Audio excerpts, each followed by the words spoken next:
J'ai l'impression qu'il y a deux écoles pour perdre du poids. D'un côté, on a ceux qui disent qu'il faut à tout prix compter les calories parce que c'est le seul moyen d'être sûr de savoir qu'on est en déficit calorique. Et de l'autre, il y a ceux qui disent qu'il ne faut surtout pas compter les calories parce que voilà, déjà c'est un comportement un petit peu associable et ça peut mener à des TCA, des troubles du comportement alimentaire, et ça peut engendrer pas mal de difficultés. Quoi qu'il en soit, dans cette vidéo, je vais te donner mon avis et je vais t'expliquer comment tu peux faire pour perdre du poids efficacement sans compter tes calories. Je me présente rapidement, je m'appelle Thibaut, je fais du suivi en ligne, du coaching autour de la musculation et de la nutrition. J'accompagne les personnes qui veulent prendre du muscle, perdre du gras, à obtenir le physique qu'elles désirent. C'est parti pour la vidéo. Alors, comment perdre du poids, comment perdre du gras surtout, ce qui nous intéresse, sans compter les calories? C'est une question qui revient souvent, que personnellement j'ai reçue pas mal de fois. Il faut savoir que dans le coaching que je propose, j'accompagne des personnes qui vont compter leurs calories parce que c'est une approche qu'elles apprécient, qui fonctionne, et j'accompagne d'autres personnes qui ne comptent pas les calories. Les deux méthodes voilà, ont leurs avantages, ont leurs inconvénients, mais ce qui est important de savoir, c'est que les deux méthodes peuvent amener à une perte de gras. Mais forcément, sur ces deux méthodes, il y a des avantages et des inconvénients, et le choix de cette méthode va dépendre de plusieurs facteurs comme l'objectif, le niveau de connaissance de la personne, le temps qu'on a ou le temps que veut consacrer la personne à soit compter ou non les calories ou le temps qu'elle veut consacrer à sa perte de poids. Voilà, il y a pas mal de paramètres à prendre en compte et en fait il faut individualiser l'approche et faire en sorte que la méthode ou le plan qu'on met en place pour faire cette perte de poids soit le plus viable, le plus durable et puisse plaire à la personne qui fait cette perte de poids en fait tout simplement.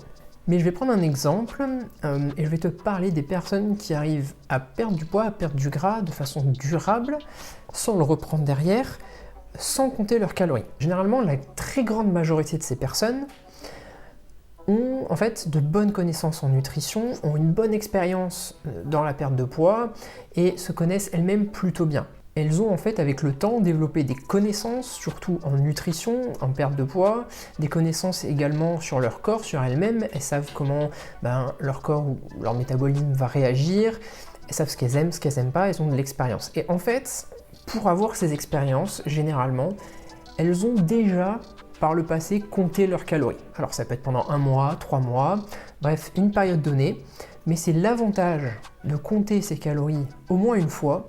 Ça permet d'en apprendre énormément. Le fait de compter les calories va te permettre un petit peu de savoir ce que tu manges. Alors, si tu manges de la viande et je sais pas, et des légumes, tu sais ce que tu manges. Mais je veux dire de savoir en termes de macronutriments, donc en termes de protéines, glucides, lipides, de savoir vraiment ce que tu vas manger, de connaître aussi les quantités, et donc de connaître les calories. Donc les calories, c'est de l'énergie que tu vas amener à ton corps. Et ainsi, petit à petit, en le faisant plusieurs jours, plusieurs semaines, tu vas te rendre compte un petit peu où tu te situes en termes de calories, protéines, glucides, lipides. Donc tu vas apprendre. Tu vas aussi un petit peu voir les quantités, parce que pour compter les calories, il faut peser ces aliments. Donc tu vas un petit peu, au fur et à mesure du temps, comprendre, réaliser à quoi correspond par exemple 100 g de pommes de terre, 100 g de riz, 100 g de poisson, etc. Tu vas apprendre sur les quantités, et le fait aussi de passer donc, par cette méthode, tu vas aussi te rendre compte comment ton corps réagit à l'apport calorique total que tu manges en fait. Par exemple, si tu vois qu'à 2500 calories, tu prends du poids, c'est des informations hyper intéressantes en fait. Tu vas peut-être découvrir avec le temps que, avec ton mode de vie actuel, à peut-être 2000 calories, imaginons, tu perds du poids, et ça c'est vraiment de super informations parce que c'est des connaissances en fait que tu débloques en quelque sorte et qui pourront te servir par la suite. Donc tout cet ensemble en fait, de compétences, de connaissances sur toi-même et sur la nutrition, tu vas les garder à vie en quelque sorte, et ça va te permettre plus tard de refaire une perte de poids ou de continuer cette même perte de poids, mais sans compter les calories. Donc là tu te dis, mais attends, le titre de la vidéo c'est comment perdre du poids sans compter ses calories, et là il me parle de compter ses calories. Oui, en fait je conseille très souvent, pas toujours, mais très souvent, de passer par une petite période, ça peut être 1 mois, ça peut être 2 semaines, ça peut être 3 mois, ça dépend, ça peut être même plus, où tu vas compter tes calories. Vraiment voilà, pour apprendre, comme je disais, sur la nutrition, sur toi-même, pour découvrir un peu ce que sont les calories, pour découvrir ce que c'est que les protéines, où en trouver, les quantités, pareil pour les glucides, les lipides. En fait, le but principal, ça va être l'apprentissage. Et c'est surtout une vision long terme, parce que quand on comprend le fonctionnement d'un procédé, quand on l'a compris et qu'après on le connaît, on l'a appris, il est beaucoup plus facile de le reproduire et tu pourras même l'expliquer à quelqu'un d'autre. Donc tu pourras même partager ce savoir-là. Et tu vas être indépendant surtout. C'est ça qui est super intéressant, c'est que tu vas être autonome. Tu vas pas dépendre d'un régime, d'une diète ou d'un programme alimentaire, d'un coach ou de quelqu'un, peu importe. Tu vas vraiment pouvoir le faire pour toi et tout seul. Donc c'est quand même, je trouve, super intéressant. Alors oui, je vais nuancer un peu mes propos. En fait, le point clé que je veux transmettre ici, c'est l'apprentissage sur la nutrition et sur soi-même. Sauf qu'en fait, pour en arriver là, à débloquer ces connaissances, cette compétence, tu n'es pas forcément obligé de compter tes calories. J'ai un petit peu extrapolé. Mais la clé, c'est d'apprendre. Et si tu peux apprendre autrement, si tu peux lire des bouquins, regarder, je sais pas, des tutos, des forums, enfin peu importe, il y a aussi cette façon-là. Mais c'est vrai que de tester sur soi-même et le faire soi-même, moi je trouve qu'un très bon moyen d'apprendre, c'est d'appliquer en fait, c'est de faire soi-même. Personnellement, voilà, ça reste mon avis, je trouve que c'est un très bon moyen d'apprendre. Mais voilà, tu n'es pas forcément obligé de compter tes calories, bien sûr, hein, j'ai des clients qui ne comptent pas et qui n'ont jamais compté, et ça marche, tout dépend, chaque personne est différente.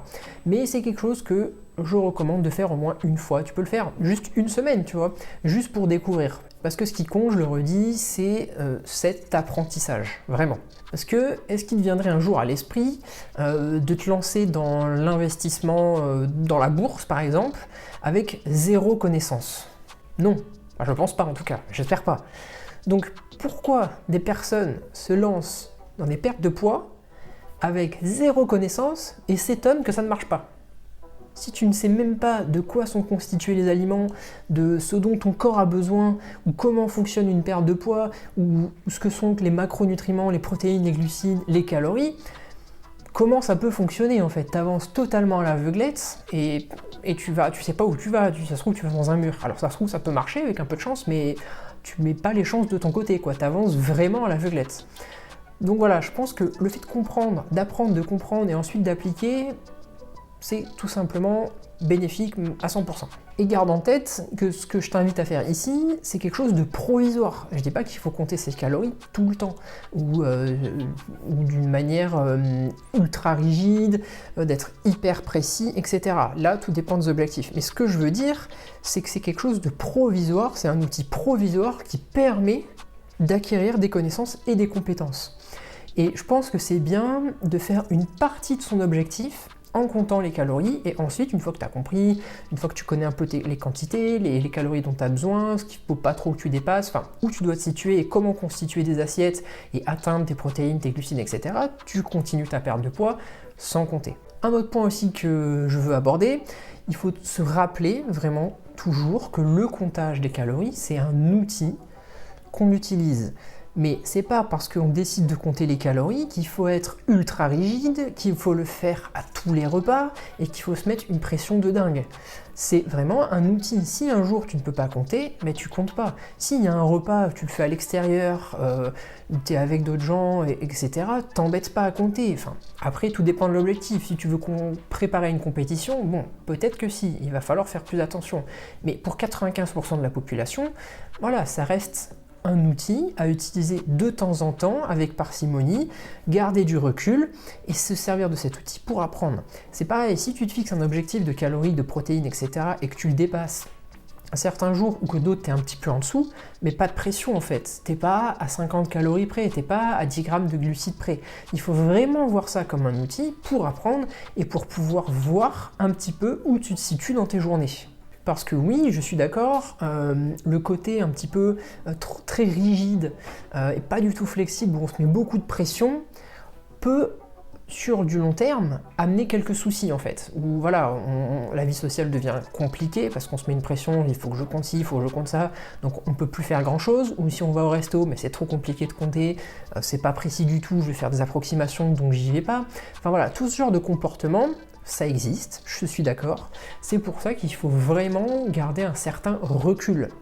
Et je pense que c'est pas en ne comptant pas quelques repas ou en ayant une approche bien plus flexible que tu vas vraiment freiner tes résultats ou ne pas avoir de résultats. Et après, bien sûr, c'est une histoire de goût. Si tu détestes ça, si compter tes calories, tu trouves que c'est un enfer et que tu détestes, ben le fais pas. Et si ça te dérange pas de passer 30 secondes à 1 minute avant ton repas pour compter, tu peux le faire pendant 1 semaine, 1 mois, 2 mois, et voir, tu vois, ou tu peux le faire 1 semaine, ensuite ne pas le faire pendant 1 mois, ensuite tu vois comment avance ta perte de poids, tu refais 1 semaine pour faire un point, et ainsi de suite. Moi personnellement, avant, lors de mes différentes pertes de poids, j'ai compté mes calories.